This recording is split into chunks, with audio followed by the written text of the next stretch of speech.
cam4.fr, le plus grand site de webcam live réservé aux adultes. Brigitte Lahaie, Sud Radio, le Love Conseil. Alors, on va continuer cette sexualité un peu trop normative. Vous pouvez bien sûr réagir, Frédéric Fanget, si vous voulez. Alors, c'est vrai qu'il y a des clichés comme ça, des croyances sur la sexualité. Et alors, il y en a un qui existe depuis la nuit des temps. C'est ce lien entre sexualité et reproduction. Et beaucoup de problèmes sexuels, du coup, vont peut-être arriver à cause de ça. Parce que beaucoup de gens, du coup, n'osent pas considérer la sexualité comme quelque chose de ludique, qui serait là juste pour le plaisir.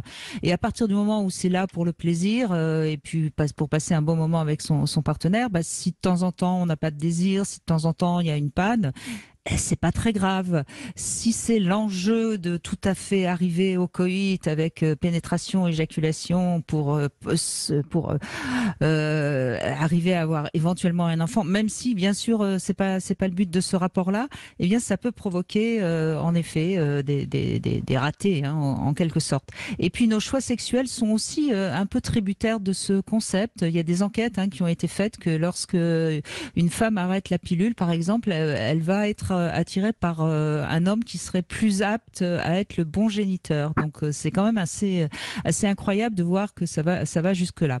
Et puis alors grand mythe un peu dérivé de ce premier, c'est qu'il n'y a pas de rapport sexuel sans pénétration, ce qui est archi faux évidemment. On peut avoir des orgasmes sans se pénétrer, et c'est fou d'ailleurs de voir que quand on demande à quelqu'un quand est-ce que c'était sa première fois, il va toujours parler de la première pénétration, alors qu'il y a des gens qui ont eu des orgasmes bien avant cette première pénétration par des flirts très poussés, etc.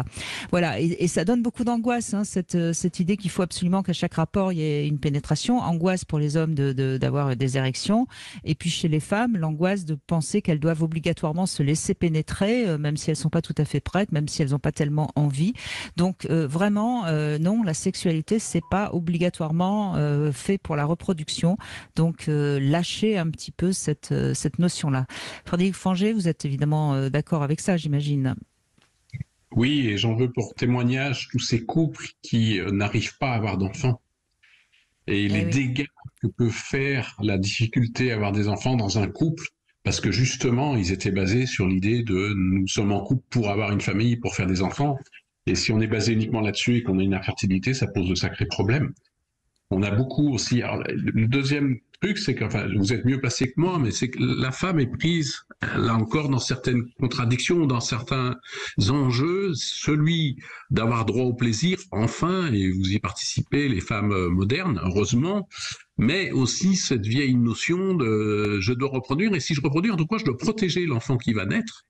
Donc ce souci de protection qui fait que c'est sûrement pas si facile que ça d'allier les deux. Mais c'est pour ça que je pense qu'effectivement, en tout cas, c'est vrai que c'est pas les mêmes discours. Moi, j'entends souvent des femmes me dire ce que vous disiez là, c'est-à-dire que j'ai des hommes avec qui j'ai eu du plaisir et j'ai choisi un autre homme pour faire des enfants.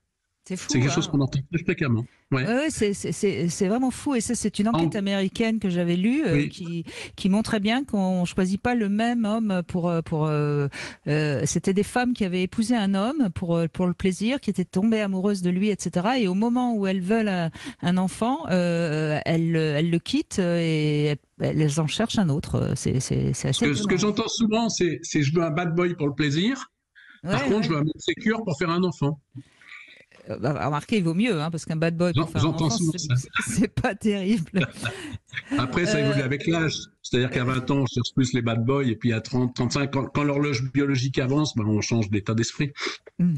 Mais est-ce que les hommes n'ont pas aussi ce choix, ils choisissent des femmes qui... Alors ça c'est une étude anthropologique. Les hommes choisissent des femmes qui ont des rondeurs parce que justement, comme il faut un peu de graisse pour nourrir le fœtus pendant 9 mois, on choisit pas des femmes trop minces pour faire des enfants. Donc vous voyez... donc voilà. On en est après, encore là. La rondeur, ça peut être sexy, Brigitte. Mais je suis bien d'accord.